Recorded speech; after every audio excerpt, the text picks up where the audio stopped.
လက်ဖက်ရည်ပစ္စည်းတွေဘလို့သုံးရမှမသိတဲ့ဒီမိန်းကလေးကလက်ဖက်ရည်ပွဲပြန်ပွဲတစ်ခုမှာရဲဝံ့ဝင်ရောက်ရှင်ပြန်ခဲ့လေပြန်ပွဲစတာနဲ့သူမကရေတွင်းစီတန်းသွားပြီးရေပုံးနဲ့ရေခတ်ကလက်ဖက်ရွက်တွေကိုကောက်ယူလိုက်တယ်ပရိသတ်တွေကအန်အားတင်စွာစိတ်ကြည်နေကြပြီးမြဲဒိုင်လူကြီးတွေကတော့မျက်လုံးတွေဒလက်လက်တောက်ပါလာလေ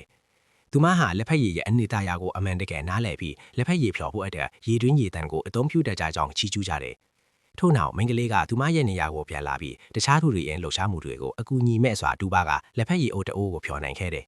ပြိုင်ပွဲဝင်အားလုံးရဲ့လက်ရာတွေပြသပြီးတဲ့နောက်ဒိုင်လူကြီးတွေကလက်ဖက်ရည်တစ်ခွက်ချင်းစီကိုအနှံ့ခံကြည့်ကြပြီးစိတ်ကြည်နံမှုမရှိတဲ့ပုံစံနဲ့နေကြတယ်။ဒါပေမဲ့မိန်းကလေးရဲ့ခွက်ကိုယူလိုက်တဲ့အခါမှာတော့လန်းဆန်းတဲ့ရနံ့ကနှာခေါင်းလဲသို့ချက်ချင်းဝင်ရောက်လာတယ်။တငုံတောက်လိုက်တဲ့အခါဒိုင်လူကြီးတွေကပူမူချေနဲ့လာပြီးသူမရဲ့ထူးခြားတဲ့လက်ဖက်ရည်ဖြော်နည်းအကြောင်းကိုစိတ်ဝင်စားမေးမြန်းကြတယ်။မိန်းကလေးကရိုးသားစွာနဲ့ရှင်းပြလိုက်တယ်။နေ့လေခင်ရဲ့ရေတွင်းရေကအပူဓာတ်လွန်ခဲ့ပါတယ်။ဒီစိမ့်လက်နဲ့အရနဲ့စစ်ထုတ်ပြီးအပူဓာတ်ပိုးရန်တာကိုမျှတာအောင်လုပ်ခဲ့တာပါလို့ပြောပြခဲ့တယ်။ဒိုင်လူကြီးတွေကသူမကိုချီးကျူးဂုဏ်ပြုကြတယ်။ပြိုင်ပွဲရဲ့ဒုတိယအဆင့်ကမကြာခင်မှာစတင်ခဲ့တယ်။ဒိုင်လူကြီးတွေကနောက်ထပ်ခက်ခဲတဲ့စင်ခေါမှုကိုပေးခဲ့တယ်။လူတိုင်းကဘူထဘာသာချမ်းပိုက်တစ်ခုကို10မိနစ်အတွင်းအလွတ်ရမှုပြီးငှက်မိတဲ့လောက်ပြန်ရေးရမယ်။ဒီလိုကြားကပြိုင်ပွဲဝင်အားလုံးကစိတ်အနှောက်အယှက်ဖြစ်နေကြတယ်။မိန်းကလေးကပိုလို့တောင်စိတ်လှုပ်ရှားနေတယ်။သူမကစားမတဲ့စားမရေးတတ်ဘူး။တခြားသူတွေကဘောပင်ကိုင်းပြီးစားရေးနေတာကိုချီရဲမိန်းကလေးကသွားတွေကိုတင်းတင်းကြိတ်ကဘောပင်တစ်ချောင်းကိုပါဆွဲယူလိုက်တယ်။ချမ်းပိုက်ထဲကစလုံးတစ်ချောင်းချင်းရဲ့ပုံတန်းကိုအတက်နိုင်ဆုံးပြန်တတိရပြီးစာရွက်ပေါ်မှာလိုင်းတစ်ချောင်းချင်းစီဆွဲကမှတ်မိတဲ့လောက်ရေးသားခဲ့တယ်